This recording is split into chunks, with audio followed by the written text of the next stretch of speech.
Let's talk about your Clippers. I saw them the other night um, fall to the Lakers and save Darvin Ham's job. Not really, but it felt that way that night. But, as we know now, Darvin, I think, is okay for a little while. But, man, the Clips are humming, even with that loss notwithstanding. And to go from losing 5 or 6 in a row like they did at the beginning of the James Harden era to, Russell Westbrook going to the bench, things starting to click and to figure it out. I'm trying to get the final tally at this point. Let's see. They were 8-10. Now they're 24-13. My basic math says that's 16 out of 19. They look good, brother. What do you think is working so well for them right now? Shoot, you can take it back even further, like literally from the time that Russ went to the second unit to make James unit point guard undisputed, to get a guy who doesn't need touches at all and Terrence Mann in the starting lineup. They are the best team in the NBA record wise, 21-6. And in that time, they have shot above the break from three at a 40% rate, which is all-star level shots. Like, we're not talking about the shots that, are created for role players or whatever. No, we're talking about Kawhi, Paul George, James Harden are, they're pulling up, taking the hardest three-pointers that are available, and they're smashing them efficiently. And that is a credit to just the fact that they are playing together, that they have figured it out, that they understand that James is going to have his ball screens, and Kawhi is going to get into his mid-range area, and Paul's going to his ISOs, and those guys are really clicking together on the offensive side of the basketball. I think that was the biggest issue when James got there.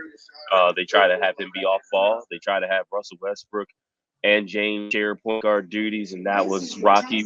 It was taken away from everybody. It was less than the sum of the parts. Right.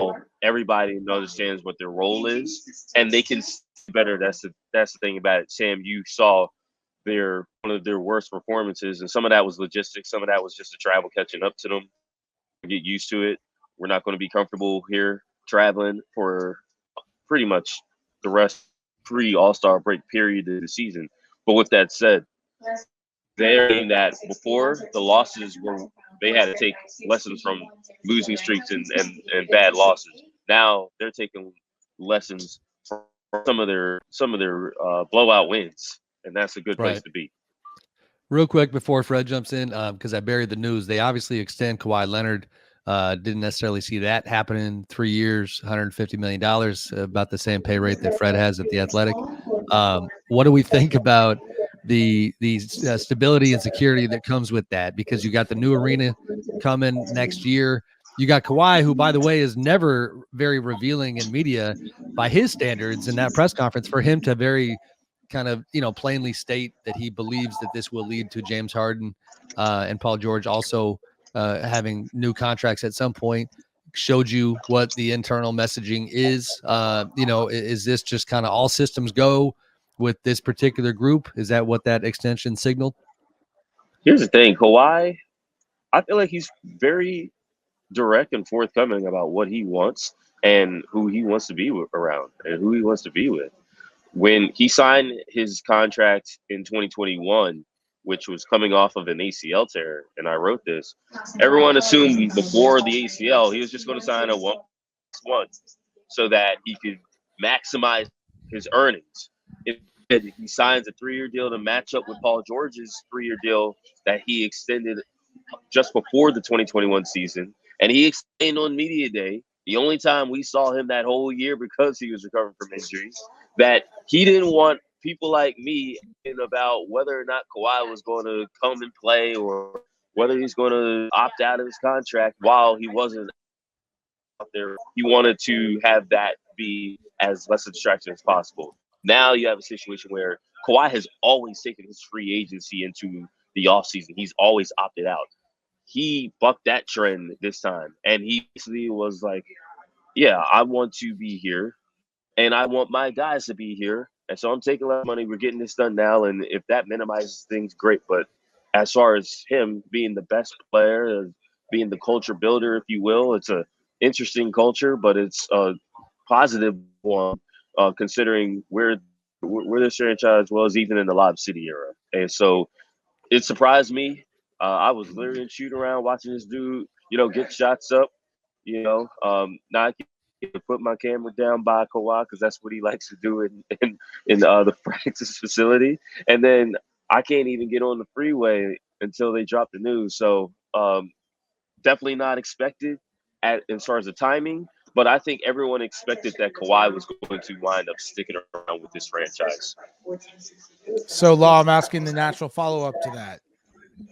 Yo, let me get $5 first, Fred. Like Sam said, you got money. I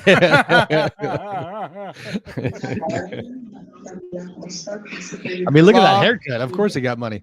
Hey, Law, do me a few favors. We do this and hit that mute button while Fred's going, if you don't mind. Yeah. Thanks, brother. Law, you know how you get $150 million?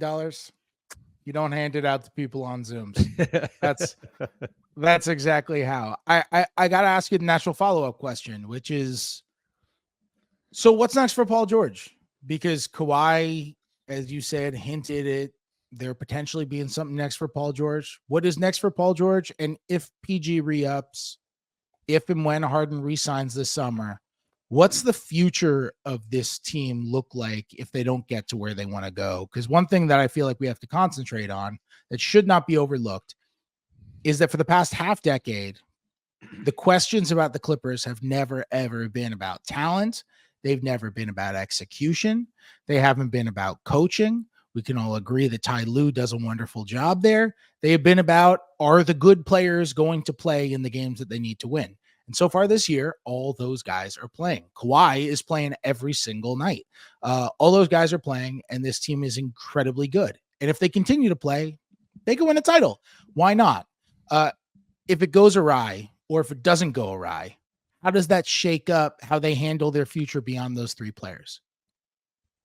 I think that's the biggest question that everyone's going to wind up having as far as the success of this season and going into next season.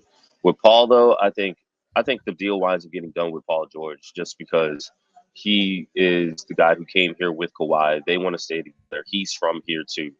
They have almost the exact same priorities, except it's even more urgent for him because unlike Kawhi, he doesn't have a trophy or two in his case. He doesn't have a ring. So I think it's pretty simple for Paul. I think complicated is with James because it's always complicated with James.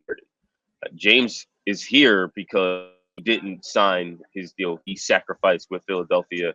He left the Brooklyn Nets when things in Brooklyn were looking haywire, as far as the stability of Kevin Durant and Kyrie Irving, both with health and extracurricular activity.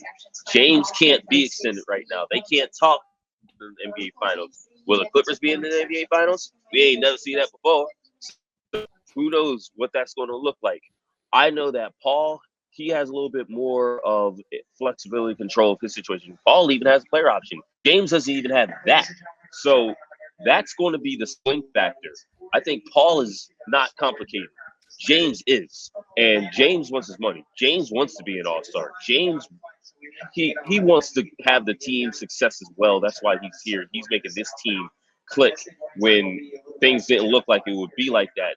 Well, this day 2 months ago, I remember this day 2 months ago, I was in Philly watching teams on my computer smacked in Dallas. So they were completely the opposite of what they are now.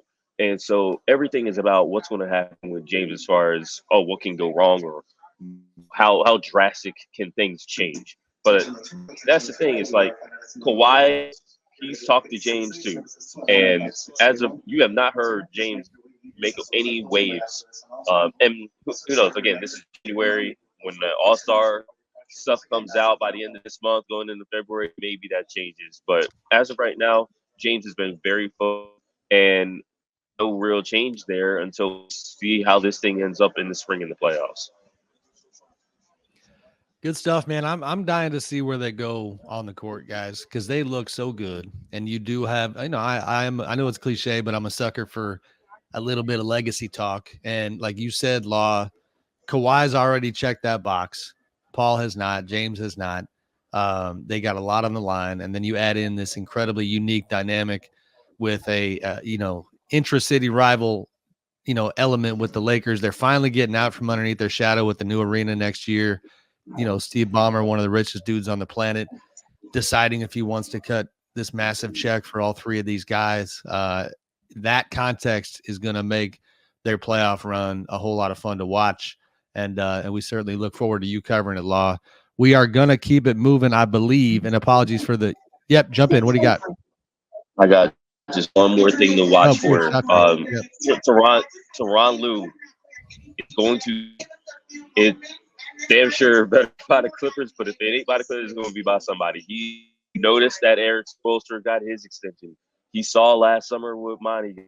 He saw what Greg Popovich got, as his extension. He's praised all those guys. He's expecting Steve Kerr, to get his bag if he wants to be there. Things are so much better for Tyronn Lue as far as how he feels about who he's working with, and the health of all those guys has put him in a much better place as well. He is deserving. He has 1 year left on his deal after this season. I don't know when that gets done. I don't know how it gets done. Something's going to get done. He's absolutely looking forward to that as well. That's fantastic. Yeah. So you don't see that going into next year. You think that gets done this summer at the latest? I can't say about when, but I knew that T. Lue's going to get the bag, and it's going to be interesting to see how much. Right. Really interesting trend in the NBA. It's a great point, Law. Coaches are like really getting paid. There was, and our colleague, Dave DeFore, I'm going to credit him because he made this point to me when we were talking on the phone a few weeks ago. NBA salaries have risen like crazy over the past decade with the infusion of money and the rising salary cap and all of that. And a lot of front office contracts have risen with that. Coaching salaries have not risen proportionately with player salaries. And so what you end up happening is you have coaches who are making like less than the minimum guys in some cases, or around what the minimum guys are making in some cases. And they're having to basically act as a boss to a bunch of players. And that can be harder. But when you have a guy who's now all of a sudden making a ton of money, I mean, Monty's contract with the Pistons really set the market. Popovich immediately gets that extension, like Law said, and now Eric Spoelstra gets $120 million. I mean, he's making almost as much as I am. It's really changing. It's changing. That's the market. The takeaway. I'm just so happy that NBA media salaries have gone up proportionally. Oh yeah, totally, 100%. Yeah. Journalism's not completely and utterly in shambles. Everyone's doing great. Newspapers are doing amazing. All right, settle down. So we're I just think it's a really interesting trend. I think it's going to continue to happen. I don't think these contracts, I don't think everyone's going to get Spoelstra money because Eric Spoelstra is Eric Spoelstra. But I do think we are going to see coaching salaries rise. And it's something that I've even thought about with the guy that I cover, Tom Thibodeau, who is going to be in the same situation as Ty Lue next summer. And I've wondered if the Knicks are like, crap, if we're going to keep him, we really should have extended him before all these other contracts came out, because now we're going to have to pay through the nose, aren't we?